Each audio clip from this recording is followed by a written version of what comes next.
17 अप्रैल को जब पूरा देश रामनवमी मना रहा था, घर घर में कन्याओं को देवी का रूप मानकर पूजा जा रहा था, तब उत्तराखंड के काशीपुर में एक मां हैवान बन गई और उसने अपनी 8 साल की बेटी का कत्ल कर दिया।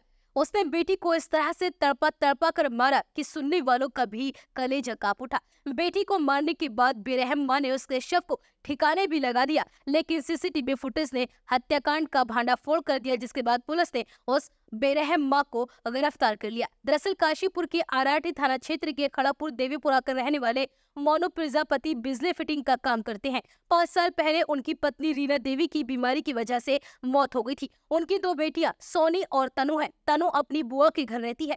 4 साल पहले मोनू ने मुरादाबाद जिले की रहने वाली लक्ष्मी देवी से दूसरी शादी कर ली। उसका एक बेटा और एक बेटी है। लक्ष्मी अपनी सौतेली बेटी सोनी के साथ अक्सर बुरी तरह से मारपीट किया करती थी। 16 अप्रैल को मोनू अपने ममेरे भाई के लगन में बिजनौर गया था। 17 अप्रैल को सोनी को कन्या पूजन के लिए तैयार करके उसकी दादी संतोष देवी भी किसी काम से बाहर चली गई। उसी दिन शाम के समय लक्ष्मी ने अपने पति को फोन कर सोनी के लापता होने की सूचना दी। मोनू ने घर पहुंचकर बेटी की तलाश की और 112 नंबर पर पुलिस को सूचना दी गई। अगले दिन पुलिस ने सीसीटीवी फुटेज चेक किए। एक फुटेज में लक्ष्मी अपनी सौतेली बेटी सोनी को बगल में दबाकर सामने वाले निर्माणाधीन मकान में जाती हुई दिखाई दी। पुलिस ने फौरन लक्ष्मी को हिरासत में लिया और जब उससे पूछताछ की गई तो लक्ष्मी ने हत्या की बात कबूल कर ली। उसने कबूल किया कि उसने ही सोनी के हाथ पैर बांधकर पहले उसे गर्म पानी से जलाया और फिर रस्सी से गला घोंटकर उसे मार डाला। पुलिस ने उसकी निशानदेही पर गुरुवार रात 12 बजे